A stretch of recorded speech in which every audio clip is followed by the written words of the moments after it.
Hello there. मैं हूँ doctor Harshita और आज मैं आपको बताने जा रही हूँ आयुर्वेद का प्रयोजन। देखिए, हमारे आयुर्वेद में कहा गया है स्वस्थस्य स्वास्थ्य रक्षणम आतुरस्य विकार प्रशमनम च।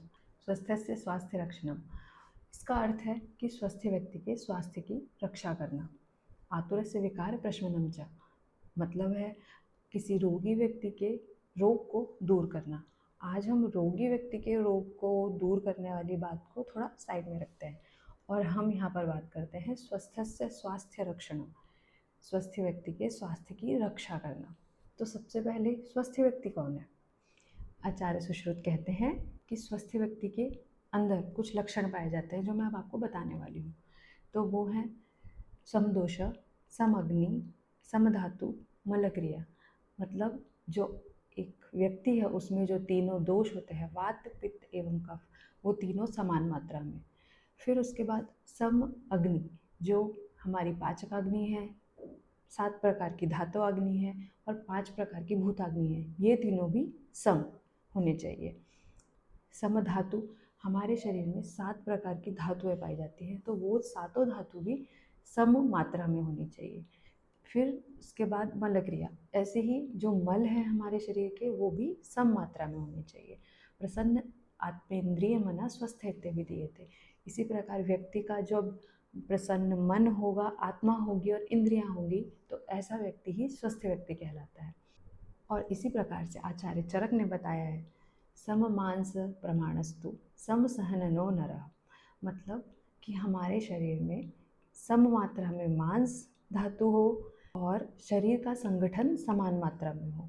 इसी प्रकार से दृढ़ इंद्रियो विकाराणाम न बलेना भी भूयते। इंद्रियां दृढ़ हो और रोगों का बल उसे हरा न सके, मतलब आपकी इम्यूनिटी अच्छी हो। क्षुद्ध पिपासा आतप सह शीत व्यायाम संसह, भूख प्यास, आतप मतलब धूप, और इसके साथ साथ शीत और व्यायाम, इन सबको सहन करने की उसमें क्षमता होनी चाहिए। समपक्त समजरह सममांस चयोमतः।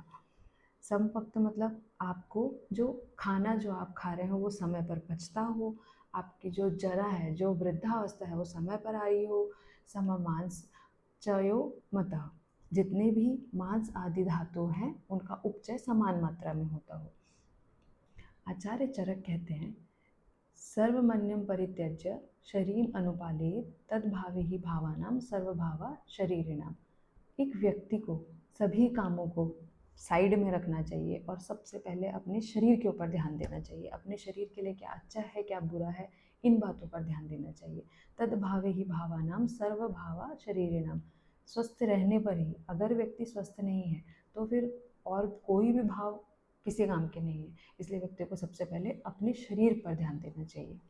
अभी हमने देखा कि आयुर्वेद का प्रयोजन क्या है, फिर हमने देखा कि स्वस्थ व्यक्ति के लक्षण क्या हैं, और फिर अब हम देखेंगे कि उस शरीर को स्वस्थ रखने के लिए हमें जो भी कार्य करने पड़ रहे हैं उसे हम स्वस्थ व्रत कहते हैं।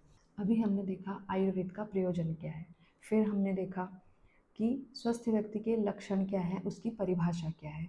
अब स्वस्थ व्यक्ति के लक्षण तो हमने देख लिए, पर उन लक्षणों को प्राप्त करने के लिए हमें जो व्यवहार करना होगा, हमें जो व्रत करना होगा, उसे स्वस्थ व्रत कहते हैं। तो स्वस्थ व्रत 2 शब्दों से मिलकर बना है, स्वस्थ और व्रत। स्वस्थ रहने के लिए जो व्यवहार किया जाएगा उसको स्वस्थ व्रत कहेंगे। तो स्वस्मिन् स्थाने स्वस्मिन् कर्मणि स्वस्वरूपे स्थीयते तद्व्रतम स्वस्थ व्रतम। अर्थात ऐसा आहार विहार जिसे करने से दोष धातु मल अपने अपने स्थान पर रहें, अपने अपने प्रमाण में रहें, अपने अपने प्रकृति में रहें और अपने अपने कार्यों को सुचारू रूप से करते रहें, ऐसे नियमों का पालन करना स्वस्थ व्रत कहलाता है। तो स्वस्थ व्रत के अंतर्गत कौन कौन से मेन टॉपिक्स आएंगे, तो उसमें सबसे पहला है दिनचर्या, फिर है रात्रिचर्या एंड देन ऋतुचर्या। ठीक है, तो ये तीनों ही चीज़ें बहुत बड़ा टॉपिक हो जाएगा जो हम इस वीडियो में तो कंप्लीट नहीं कर सकते। तो दिनचर्या, रात्रिचर्या, ऋतुचर्या, इन तीनों के बारे में मैं आपको जानकारी दूंगी अपनी अगली वीडियो में। तो मुझसे जुड़े रहिए और मेरे पेज को लाइक शेयर और सब्सक्राइब ज़रूर कीजिए।